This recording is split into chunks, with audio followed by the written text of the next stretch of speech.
À l'aube du 25 novembre 2025, un message bref, presque trop calme pour une nouvelle aussi lourde, tombe dans les rédactions. Michel Papin, son frère de scène depuis plus de 40 ans, y annonce au nom de la famille que Bébert s'est éteint des suites d'une longue maladie. Il n'y a pas de superlatif, pas d'explication, seulement cette vérité nue qui traverse la France comme un souffle glacé, la voix solaire des Forbans, celle qui avait accompagné tant d'étés, de fêtes de village, de souvenirs d'enfance, n'était plus là. Dans l'instant, un pays entier semble se figer. Les visages changent, les souvenirs remontent, et l'on voit réapparaître ce sourire si reconnaissable, cette chemise ouverte, cette énergie limpide qui débordait de lui depuis les années 80. Pour une génération entière, Bébert n'était pas seulement un chanteur. Il était un morceau de jeunesse, un éclat de lumière qu'on croyait indestructible. Et pourtant, quelques semaines plus tôt, il riait encore devant la caméra de son téléphone. Depuis son lit d'hôpital, après un accident de scooter qui avait inquiété les fans, il lançait d'une voix un peu rauque mais confiante. « Je reviens très vite les amis, ne vous inquiétez pas. » Ces mots avaient rassuré tout le monde. On imaginait déjà son retour sur scène, son clin d'œil complice, cette façon qu'il avait de transformer chaque salle en grande réunion de famille. Mais derrière ce sourire, derrière cette promesse légère, quelque chose se jouait en silence. Une fatigue étrange que ses proches décrivaient sans savoir la nommer. Un ralentissement discret, presque invisible, pour ceux qui ne vivaient pas à ses côtés. Une maladie installée depuis longtemps, avancée en secret, comme une ombre que lui seul semblait vraiment percevoir. Alors une question s'impose, douce mais insistante. Comment un homme qui promettait encore son retour a-t-il pu partir ainsi, presque sans bruit? Qu'avons-nous manqué dans ces regards un peu plus sombres, dans ces silences plus longs? Et que cachait vraiment cette longue maladie dont personne n'avait jamais entendu parler avant son départ? Pour comprendre, il ne suffit pas de regarder les derniers jours. Il faut remonter bien plus loin. Jusqu'à l'adolescent de Tunis devenu idole nationale. Jusqu'à la naissance des Forbans. Jusqu'aux années où Bébert a appris à faire danser la France, et à celles où, sans qu'on ne le voie vraiment, il a commencé à se retirer doucement du bruit du monde. Voici son histoire. Pour comprendre Bébert, il faut revenir bien avant les projecteurs, avant les plateaux télé, avant les refrains repris par toute une nation. Il faut remonter à Tunis, là où tout a commencé. Albert Kassabi, c'était son nom, grandit dans un univers où la musique n'était pas un luxe mais une respiration. Dans ces quartiers baignés de soleil, il découvre très tôt que chanter, c'est dire ce qu'on ne sait pas toujours exprimer autrement. Quand sa famille s'installe en France, l'adolescent timide emporte avec lui ce lien intime à la mélodie, comme un trésor qu'il garde au fond de la poche. À la fin des années 70, tout se bouscule. Dans une salle de répétition modeste, 3 amis de lycée forment un groupe sans prétention, sans stratégie, juste le désir adolescent de faire vibrer les murs. Là, Bébert devient Bébert. Il ne joue pas un rôle, il révèle ce qu'il est. Une énergie brute, un sourire qui rassemble, une façon de prendre le micro comme si le monde pouvait devenir plus simple d'un coup. Et puis arrive 1982, quelques notes, un riff taillé pour la fête, un refrain irrésistible, chante. Le morceau explose, les radios s'en emparent, la France danse. Sur scène, Bébert incarne cette joie que l'on pensait réservée aux films américains, insolence douce, tendresse cachée, folie légère. Il devient la figure que l'on reconnaît entre mille, celle qui fait monter l'adrénaline, qui transforme chaque concert en retrouvailles d'été. Les Forbans auraient pu n'être qu'un feu de paille, mais ils refusent de se laisser avaler par l'industrie. Ils tournent, ils travaillent, ils se réinventent, et le public reste. Dans les années 2000, lorsque tant d'artistes des années 80 deviennent des souvenirs rangés dans un tiroir, eux continuent de chanter, portés par cette fidélité rare entre un groupe et ses fans. Un moment symbolique scelle cette histoire. L'Olympia, en 2010 à 8. 4 décennies après leur début, Bébert monte sur scène avec la même flamme qu'à 20 ans. Mais dans son regard, ce soir-là, il y a autre chose. Une forme de douceur, presque une acceptation. Comme s'il comprenait que ce chemin, avec ses élans et ses failles, avait eu un sens profond. Pourtant, derrière les lumières, grandissait une part de silence que personne n'avait vraiment su entendre. Une fatigue discrète, un recul imperceptible, un homme qui semblait regarder différemment le monde qu'il avait tant aimé faire vibrer. C'est là que tout bascule. Pendant des années, personne n'a vraiment su voir ce qui se jouait derrière le sourire éclatant de Bébert. Il incarnait cette joie simple, cette générosité instinctive qui, depuis les années 80, semblait inépuisable. Mais une vérité plus silencieuse grandissait en lui, comme une ombre qui ne se montrait qu'en coulisses. On raconte que, ces dernières années, juste avant d'entrer en scène, il restait parfois immobile derrière le rideau. Pas longtemps. Quelques secondes seulement.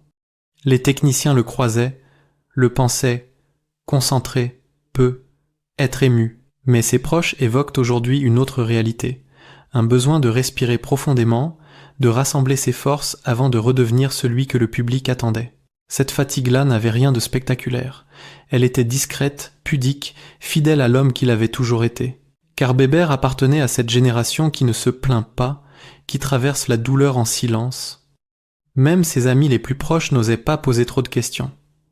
Il esquivait délicatement, souriait, changeait de sujet, comme s'il refusait de laisser la fragilité gagner du terrain.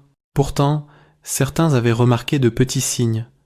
Un regard un peu plus lointain, un souffle plus court après les répétitions, une manière de s'asseoir en coulisses comme s'il avait besoin d'apprivoiser la nuit avant d'affronter les lumières. À mesure que les années passaient, un contraste s'installait. Sur scène, Bébert restait cet artiste solaire, celui qui faisait revivre les souvenirs, qui redonnait un peu de jeunesse à ceux qui venaient l'écouter. Mais une autre vie prenait de plus en plus de place, celle qu'il menait loin du bruit, dans un atelier de bois où il travaillait avec ses mains, avec patience, avec une précision presque méditative. Cet atelier, il ne l'avait pas créé pour fuir la musique. Il l'avait construit comme un refuge. Le bois ne juge pas, ne demande rien.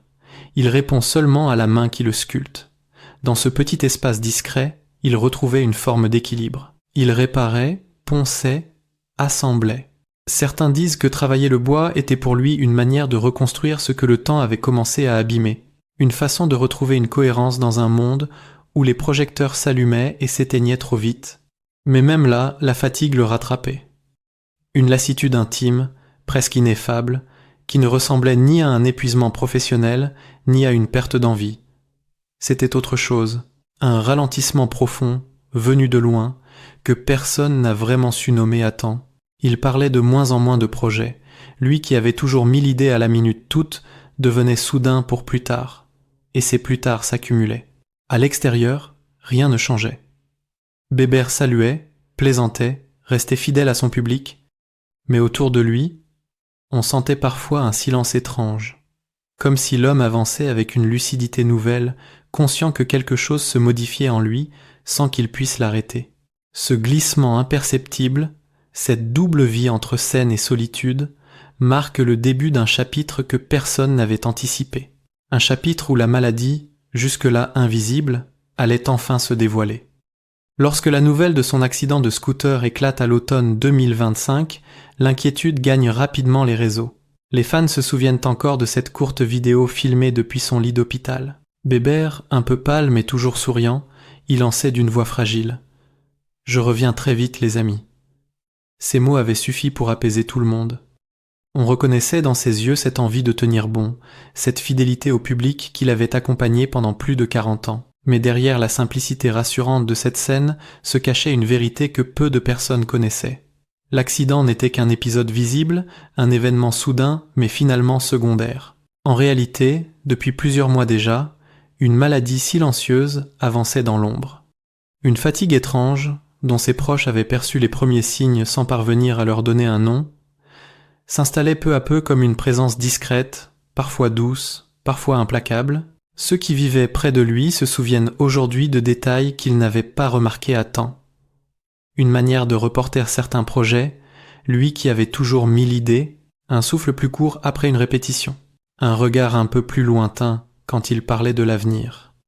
Et surtout, cette phrase qu'il répétait de plus en plus souvent, « On verra », non pas par manque d'envie, mais comme si le futur lui échappait doucement. Après l'accident, son corps, déjà fragilisé, commence à lutter 2 fois contre les séquelles immédiates du choc et contre ce mal profond qui grignotait ses forces. Les jours se succèdent de manière irrégulière. Certains sont lumineux, légers, presque normaux.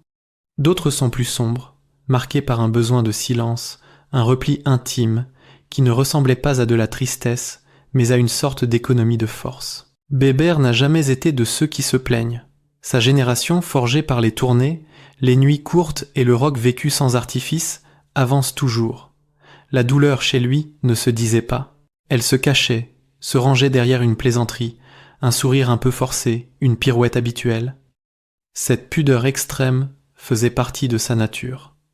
Il ne voulait pas inquiéter, ni paraître affaibli, ni détourner sur lui une attention qu'il réservait depuis toujours au public. Les médecins de son entourage savaient que sa maladie était instable, parfois capricieuse. Il y avait des jours de répit, puis des rechutes soudaines. À plusieurs reprises, ses proches ont cru qu'il reprenait le dessus. Mais à partir du milieu de l'automne, quelque chose change. Le rythme de ses journées ralentit. Il parle moins, s'intéresse davantage aux souvenirs qu'aux projets. Il range certaines affaires, trie des photos, déplace des objets auxquels il n'avait pas touché depuis longtemps. Ce geste, sur le moment anodin, prend aujourd'hui un sens particulier pour ce qu'il aimait, celui d'un homme qui remet de l'ordre dans sa vie. Avec Astrid, il reste tendre, présent, mais ses silences se font plus longs. Elle lui tient la main, l'encourage, tente de dissiper cette inquiétude qu'elle devine derrière son sourire. Eux deux ont souvent parlé de l'avenir, parfois même d'agrandir la famille, mais lui répète doucement qu'il craint de ne pas être là assez longtemps. Une phrase qu'elle tentait toujours d'apaiser, sans imaginer qu'elle deviendrait si lourde quelques semaines plus tard. Dans les derniers jours, ceux qui l'ont vue évoquent un apaisement surprenant. Une sérénité légère qui contrastait avec les semaines précédentes. Comme si, dans ce combat silencieux, Bébert avait fini par faire la paix avec lui-même. Il ne parlait presque plus de ce qu'il ressentait. Il se contentait d'être là, attentif aux petits gestes, à la lumière qui entrait dans la chambre, au souffle du vent derrière la fenêtre entr'ouverte. Ce 25 novembre 2025, Michel Papin est parmi les premiers à comprendre que le temps se compte désormais en heures. Fidèle compagnon de scène, il est également celui qui annonce la nouvelle au nom de la famille. Le message est simple, pudique, digne. Exactement comme Bébert l'aurait voulu. Il s'est éteint sans bruit, comme il avait souvent vécu en dehors de la scène. Avec douceur, avec réserve, avec cette humilité presque désarmante qui avait toujours fait de lui un artiste à part. Mais pour ceux qui l'ont aimé, pour ceux qui ont dansé sur ses chansons, pour ceux qui l'ont connu de près ou de loin, commence alors une question dont personne n'a encore trouvé la réponse. Comment continuer à vivre sans cette lumière qui, depuis plus de 40 ans, accompagnait nos étés, nos fêtes, nos souvenirs? Lorsque la nouvelle tombe, quelque chose se fige dans la vie de ceux qui l'aimaient. Les fans perdent une voix, un symbole, un morceau de leur jeunesse. Mais pour sa famille, c'est un monde entier qui s'effondre d'un seul coup. Car derrière l'artiste populaire, il y avait un père, un mari, un homme d'une pudeur immense, qui aimait sans bruit et qui n'avait jamais su se préparer à leur laisser la douleur du départ. Kevin, son fils aîné, est l'un des premiers à ressentir ce vide. Depuis l'accident de scooter, il avait passé une partie du mois d'octobre auprès de son père, persuadé qu'ils avaient encore du temps. Quelques semaines plus tôt, il avait commencé à rassembler des archives, de vieilles cassettes, des vidéos des premiers concerts, des images du groupe à ses débuts. Il voulait lui montrer ses fragments de jeunesse lorsqu'il irait mieux. Il voulait le faire sourire, lui rappeler ce parcours qu'il portait parfois avec une modestie trop grande. Aujourd'hui, ces images ne sont plus un futur rendez-vous. Elles deviennent une mémoire précieuse, fragile, qu'il protège avec une intensité nouvelle. Pour Kevin, le souvenir n'est pas une nostalgie. C'est un lien, une manière de continuer à entendre son père, même lorsque sa voix s'est tue. Ceux qui le connaissent disent qu'il passe de longues heures à revoir certaines scènes, à écouter un rire, une intonation, un merci lancé à la foule. Comme si, dans ce travail silencieux, il reconstruisait une présence que la vie venait de lui arracher. Georgia, elle, est plus discrète. Depuis l'annonce, elle parle peu. Son silence raconte bien plus que des mots. On dit qu'elle a confié à un proche qu'elle avait pensé avoir encore du temps. Du temps pour dire certaines choses, du temps pour partager un repas, du temps pour appeler un soir, simplement pour entendre sa voix. Comme beaucoup d'enfants devenus adultes, elle croyait que les parents étaient des piliers indestructibles, que la vie laisserait toujours un peu d'espace pour les moments importants. Mais la disparition de Bébert lui rappelle cette vérité douloureuse. Parfois, la vie n'attend pas. Dans l'ombre, elle traverse sa peine avec une force retenue. Elle s'entoure de ceux qu'elle aime. Elle protège son intimité. Mais son regard porte encore cette stupeur de l'enfant qui perd quelque chose qu'elle pensait immuable. Et puis il y a Astrid, son épouse, celle avec qui il avait partagé les 10 dernières années de sa vie. Leur histoire, commencée tard, avait cette douceur particulière des amours mûrs, celle qu'on n'attend plus vraiment, mais qui arrive comme une seconde chance.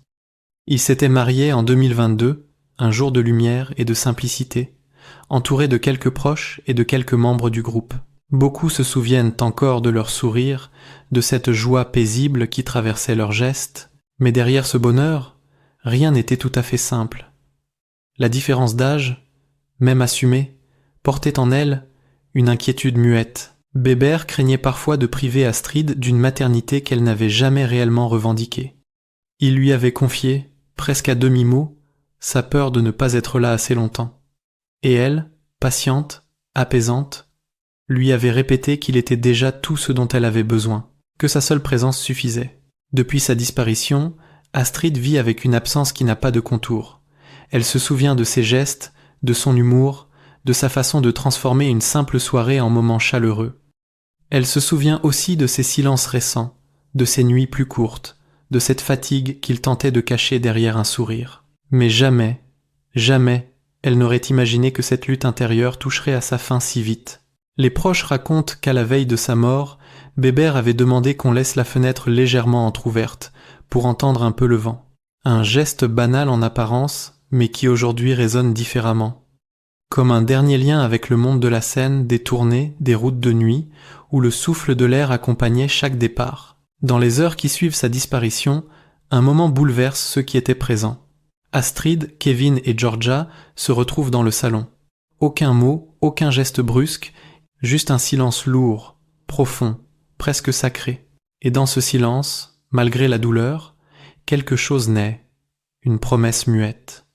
Celle de protéger sa mémoire, de faire vivre son histoire, de garder intact ce qu'il leur avait transmis. Ce qui frappe ceux qui les voient, ce n'est pas l'effondrement, mais cette forme de cohésion douce, presque instinctive.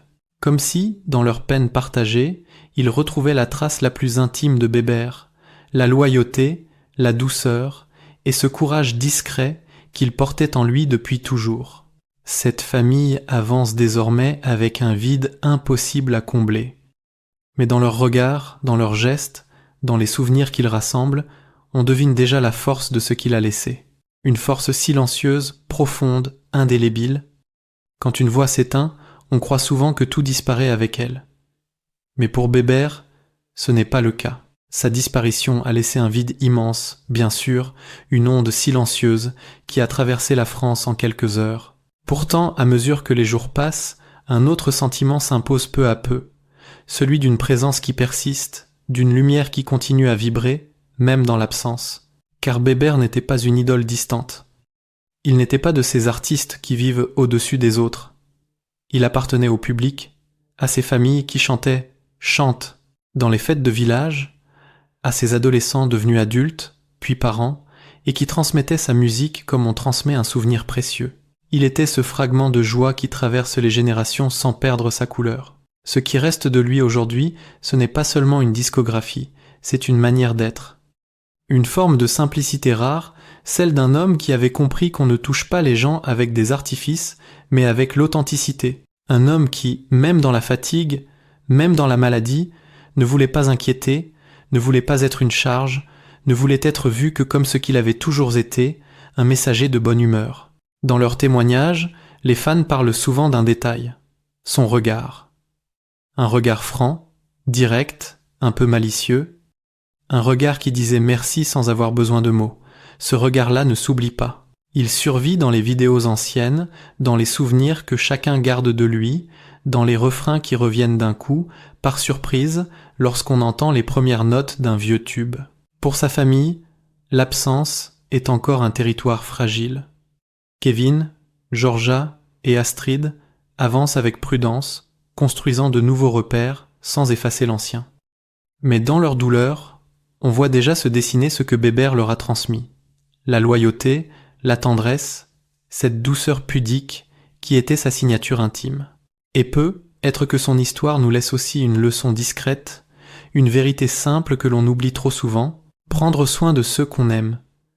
Surtout quand ils se taisent, être présent, même sans savoir quoi dire, regarder un peu mieux, écouter un peu plus, parce que les silences, parfois, parlent autant que les mots. Si sa musique vous a accompagné, si son sourire a traversé un moment de votre vie, alors son souvenir vit encore en vous.